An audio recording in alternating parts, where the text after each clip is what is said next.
Alrighty guys, so it is officially World Cup time, and I for one am quite hyped. You know, every 4 years, it's not that often.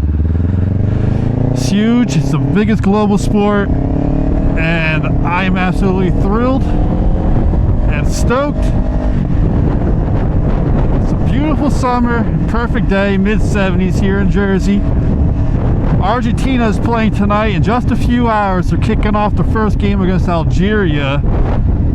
And you know what? I'm happy. I'm happy and sad because it's the last ride for a lot of star players. You know, such as Messi. You can see me right there in the mirror there with my Messi jersey, repping it. For his last World Cup, and I'd love to see him win again. I really would. You know, some people think it's like maybe Ronaldo, you know, they both win it, which I wouldn't be upset about. You know, there's always this constant divide between the fan bases, Messi or Ronaldo, you know, or who is the true GOAT, or at least of this generation. Personally, I believe Messi, and I don't think it's really a debate, you know. But ultimately, it shouldn't even be a competition. You know, there should not be a divide. You know, we are so unbelievably blessed to have two incredible stars, such as both of them, growing up, being able to experience them, see, you know, just kind of see how their careers have progressed, do things that may possibly never be recreated again, you know. Those two are just absolutely unbelievable. There's no one else in the world like them. And we should just feel blessed that we've been able to see them, you know, progress throughout their careers, see the things they've done, you know. And I guess also Neymar too. I know he's currently injured. He's going to be missing the first game for Brazil, or he already has versus Morocco, which is quite an upset. A little bit of an upset. Morocco actually outplayed Brazil. Now, not all too surprising. They are a very kind of overlooked team in a sense. They are very star-studded as well. They are a very, very solid team that can make a deep push, you know. But anyways, it'll be cool to see Neymar win what's also going to be his last World Cup, you know. You got Messi, you got Ronaldo, you got Neymar. Who else you got? You got Modric, right? You got Manuel Neuer from the German national team too. You got all these players who are making their one last... Oh, that's my brother and my mom. That's funny. I'm just going out for a little joyride right now. I actually just it's my first ride. Oh, bunny! Watch out for the bunny. Cutie. Always gotta watch out while you're riding, guys. You know, whether it be for cars, whether it be for other people, whether it be for silly drivers. That's pretty cool over there. I don't know what that thing is. But yeah, it's just a nice time to be alive. And I don't really know what the purpose of this video is, other than just to talk. You know, what I was about to say is that I'm on my first ride out, before that bunny distracted me, in 3 or 4 weeks. The reason behind that is that I moved. I moved to northern New Jersey, got myself an apartment with my beautiful fiance, and you know, we don't have a parking garage or a designated kind of parking lot, so it's all street parking, which I don't know how I feel about that, because I really don't want this thing getting stolen. This is my baby right here, you know. 2024 Kawasaki Ninja 500, the special edition, and she's my crown jewel. She's my first purchase since I started my professional career as well. I've always wanted a motorcycle, as you'll see in my prior video. Kind of spoke a little bit about that, and I don't know, I'd be absolutely heartbroken and devastated if this thing got stolen.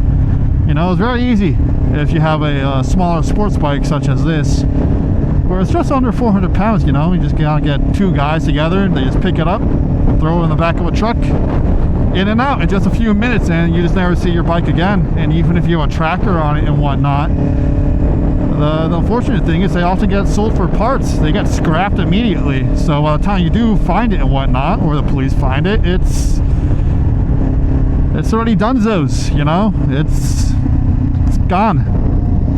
No mas. And I obviously don't want that. So I've been kind of keeping it with my parents. And then kind of whenever I do come back time to time, I just kind of go out for a little ride. I'm hoping that'll change for next riding season, because this has turned into my biggest hobby in the past year. You know, I started riding last early spring, I'd say, although I got my license back in November of 2024 at the very tail end of the riding season, so I never actually got to go out and ride and experience the road and whatnot until I actually got this bike here. Yeah, so I'm gonna switch on over here in this lane.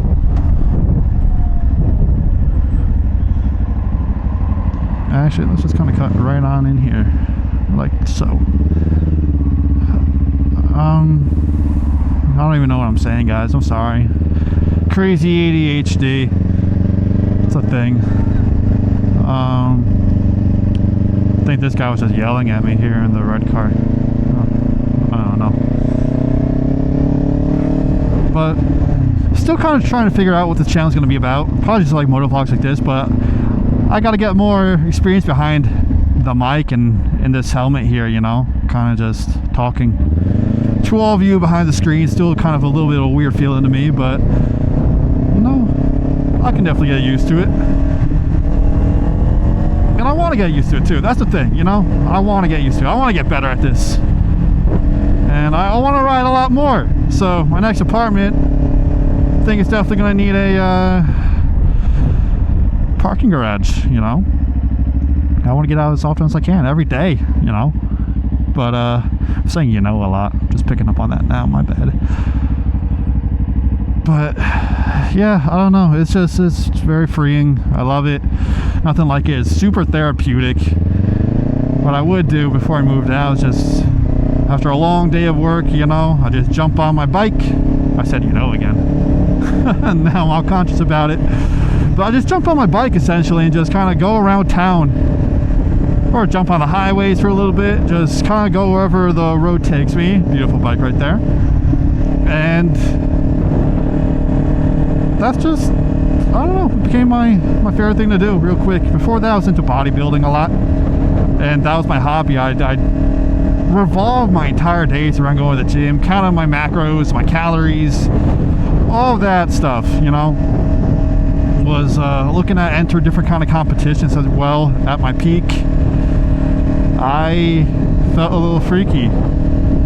That guy was wearing a jersey. He was staring me down, so I gotta give him a little peace sign. Yeah, I don't know. I'm just not. I haven't been in love with the gym for a very long time, and I really thought I'd stick with it, but I have for many years. Got into it a little bit after COVID.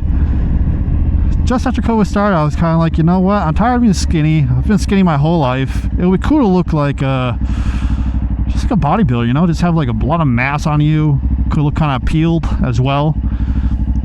And, you know, I got pretty good results pretty quickly. I was dialed in for the longest time for many years.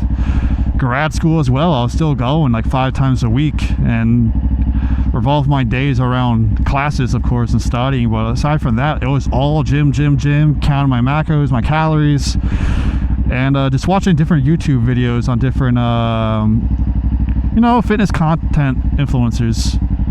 So I don't know, I guess that's the not so distant past, and you never know, I may come back and I may kind of fall in love with it again and get back into it. But this is my new hobby, and I've been looking for other things to kind of keep me more so in shape, because I don't want to become, you know, out of shape or like a fat slob is kind of what I'm getting at. I kind of want to retain what I do have for the most part. And last month I started picking up with Muay Thai again. It's been years now where I just do like some trial classes every here and there. This one I did a whole entire trial month. but it's a little tricky, and I don't want to re-sign just yet. It just expired. It was fun. I love it. Great community, good exercise, and you know, it's really cool to be able to like know how to fight and kind of like defend yourself and kick some ass. Plus, I love MMA, you know, so I watch this stuff every single week. Something I wanted to do for quite a long time, and finally got into it, and I'm going to be sticking with it. You know, I got all my gear and everything, but right now things are a little busy in my life. I got a lot of moving parts. As I mentioned briefly, I am engaged. As of tomorrow, it's going to be exactly 1 month until I get married.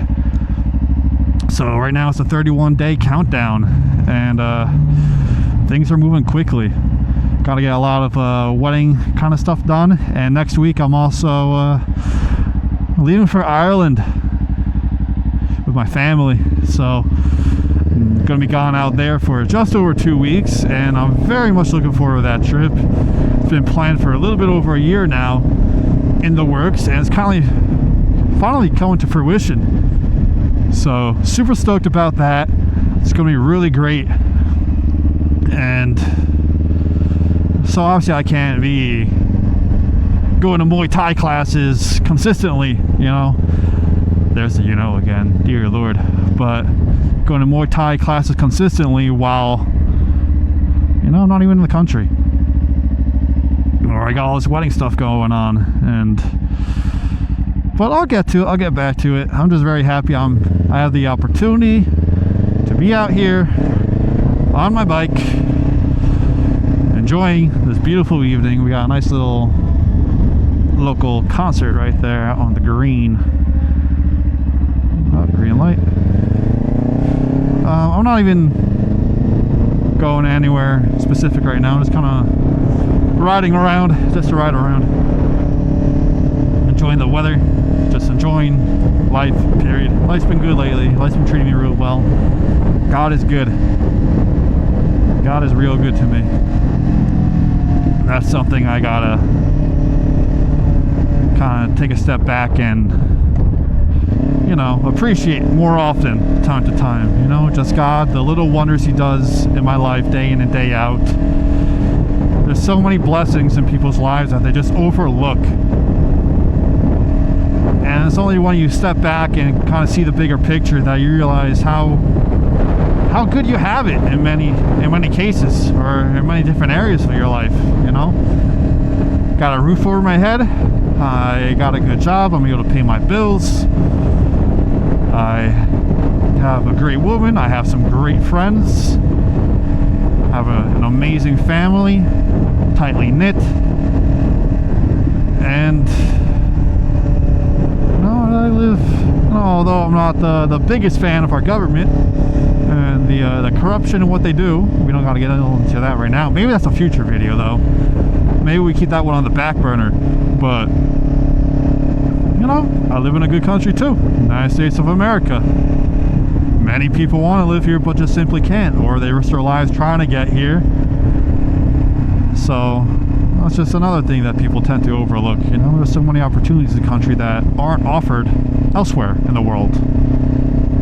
And I just happened to win the lottery, the luck of the draw, where I was born into this. You know, I could have easily been born into another country that's not so well off or have as good of a quality of life. But anyways, back to the World Cup, talking about the world and whatnot. Argentina's playing tonight, as I said.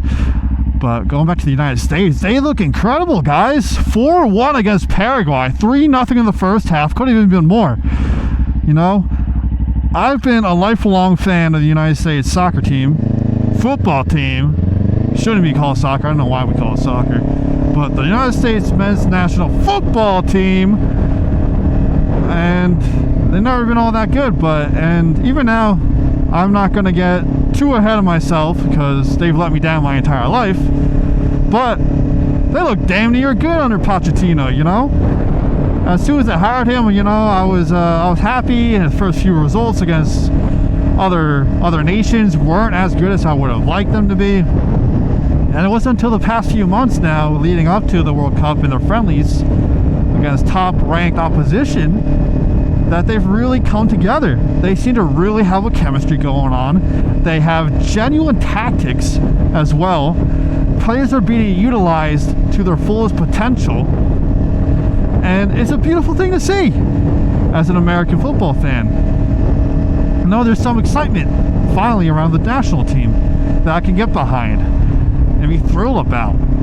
So they're playing this Friday, later in the week, versus Australia, who beat Turkey 2-0. Who saw that coming? Not many people. That's who. And it makes you wonder, like, damn, does Australia really have it going on like that? Because not too long ago, in one of those friendlies leading up to the World Cup, United States played Turkey, and Turkey beat them. And pretty square at that, you know? Didn't seem close. But only time will tell, guys. Only time will tell. So, super stoked about United States moving forward in the World Cup, watching them play. Argentina, of course, as well. Grew up watching them. Yeah, I've been a lifelong Argentina fan because my best friend and his family, they're Argentinians. So I even have like the Messi number 19 international jersey back when he first joined the squad. And back during the 2006 World Cup, when he was just starting to kind of really gain prominence internationally. So it's really exciting. I really love the World Cup a lot. You know, all these people I've been watching. I want to watch Portugal, watch Ronaldo go out, and maybe get a deep push, maybe score a goal in the knockout stage finally, right? He's never done that, surprisingly. Done so much, but never done that.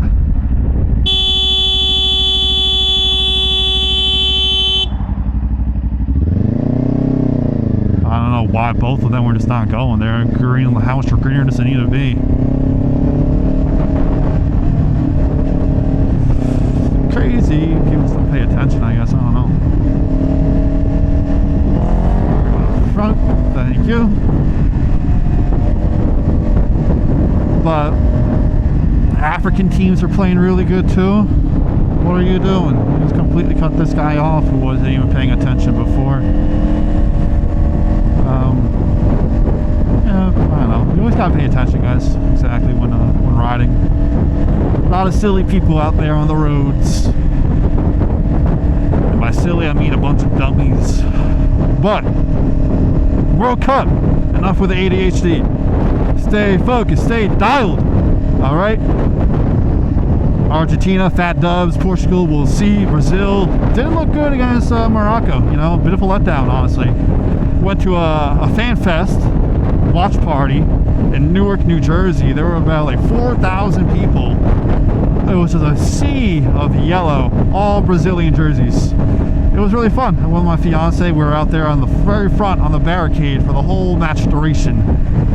And brother, appreciate the respect, homie. Yeah, it was like a really great time, guys. Go to a watch party if you still can. Hopefully you got some near you where you're living by. It's a great time, you know, especially while it's here in the United States. Who knows when it's going to be here again? Hopefully not anytime soon, honestly. You know, tickets are sky freaking high. They're introducing new rules, you know, such as these water breaks people don't like, essentially turn the game into quarters instead of halves. And with these, you know, coaches can implement tactics during these 3-minute water breaks.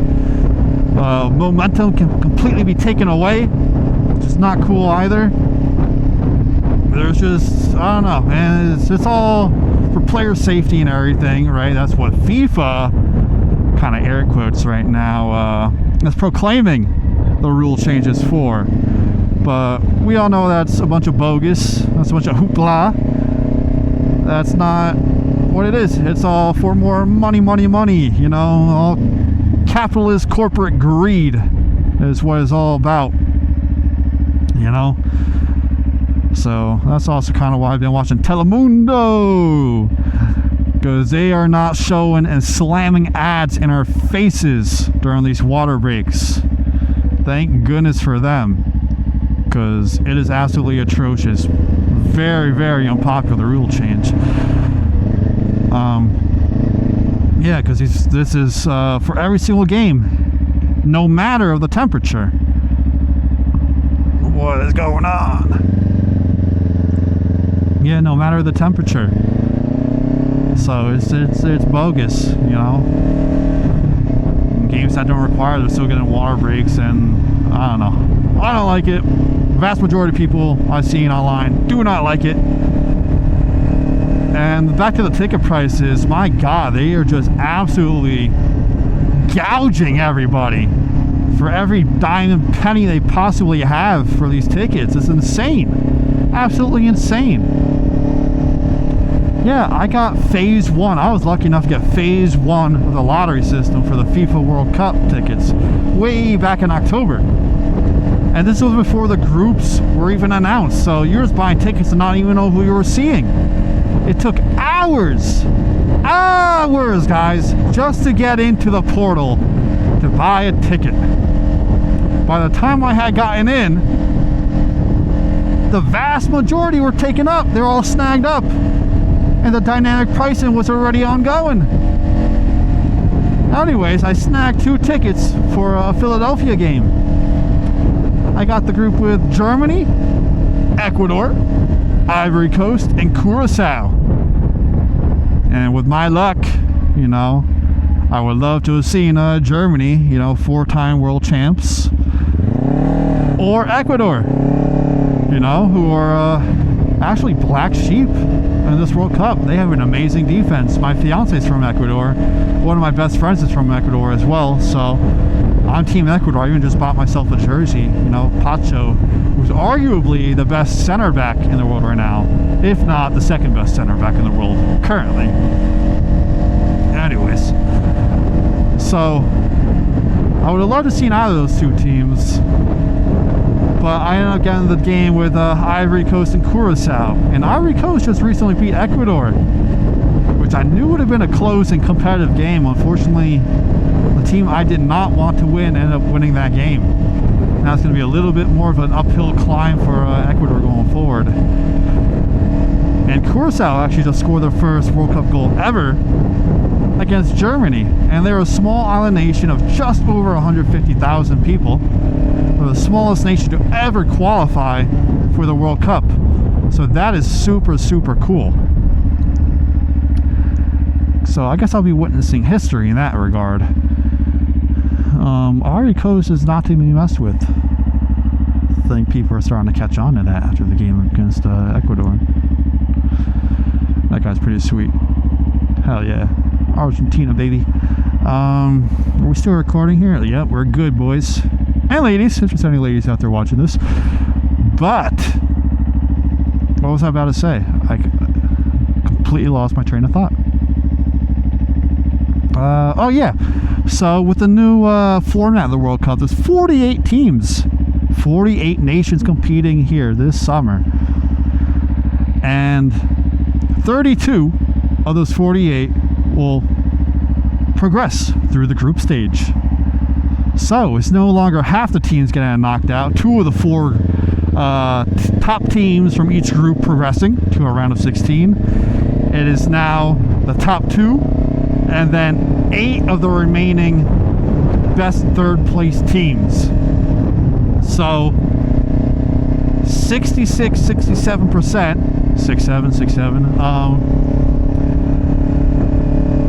percent of the teams will continue and progress to the next round. So it's not, I don't know, it just doesn't seem like there's as much as at stake behind every game now as well. That I feel like, I don't know, there's something to that. There's something to that. That just kind of takes a little bit of excitement away from the group stages, you know? Every game isn't as meaningful through and through. That cannot be argued, you know? And I don't know. I don't really like that, but it is cool seeing new nations that have never been here before compete and ultimately achieving their dreams and lifting the World Cup trophy, you know, hopefully. But with Curacao, I've been there once back in November 2019, back when I was going to college and undergrad. Beautiful, beautiful little tiny island nation off the coast of Venezuela.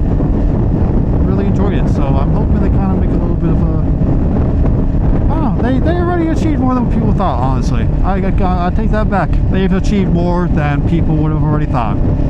Scoring on 4-time world champs Germany. No one saw that coming. That in itself is a win, and we're celebrating. So, kudos to Curacao.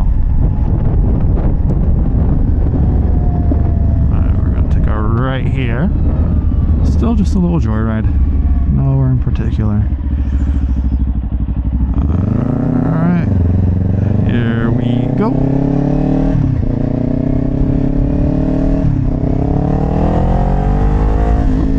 Yeah, buddy. Yeah, well, just a good time to be alive. It's a great summer. Very happy to be on my bike right now. Just going for a little cruise around town. And I guess I'll be seeing you all in the next one. I'll come a little bit more prepared for content, although I think I kind of touched a little bit about the World Cup, my thoughts. Oh, actually, before I end this little video, who else do I want to see make a deep push and a deep run? I'd love to see Norway do that. No, with Erling Haaland leading the front. That would be really cool. Who else do I want to see make a deep push? Mexico would be pretty cool. No, especially with it coming home. They've always made it to the quarterfinal when hosting the World Cup. It would be cool to see them do that again. Spain. Spain. I don't know what to say about Spain. They're one of the favorites going into the World Cup along with France. France just played, who did they play just today? I'm drawing a blank, but they just won 3-1, and Mbappe scored an absolute freaking banger from like 30-35 yards out. He just sniped it past the keeper. Oh, they played Senegal. That's who they played. Yeah, I was really excited for that game because I knew it was going to be a good one. Senegal's a really good team, you know, African champions. Yeah, and it lived up. It lived up to the hype. It was a very good game. But you know, France obviously tournament favorites. They came out on top. No surprise there. France could very well win it all. And after Spain's outing versus Cape Verde, 0-0, which no one saw come. A lot of people are saying that's the greatest World Cup upset in history. No, more so than Saudi Arabia beating Argentina in the last outing in 2022 in Qatar, opening game. Yeah, Cape Verde just over 500,000 people, like hundreds of miles off the west coast of Africa. Never competed in the World Cup, but that 40-year-old keeper, my God, did he look amazing. I think his name is Bozinho. You know, he came in the World Cup, 40,000 followers. Just a day later, he's approaching damn near 10 million. He's got over 9 million already. He's the third most followed goalkeeper in this entire World Cup. That's absolutely absurd. You know, that's how deeply his performance resonated with that of those who watched. You know, it was an absolute David versus Goliath type situation. It should have been another Germany-Curacao absolute blowout, you know.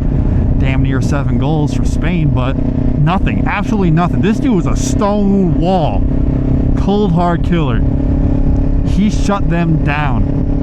It's I don't know, it was unreal, generational performance. Really, really cool. That's something that he can definitely flaunt for the rest of his life, and good for him. Won the hearts of many, myself included. I dropped him a follow on the IG after that. But being said, guys, next time I get on this bike, hopefully sooner than later, I'll record another video here.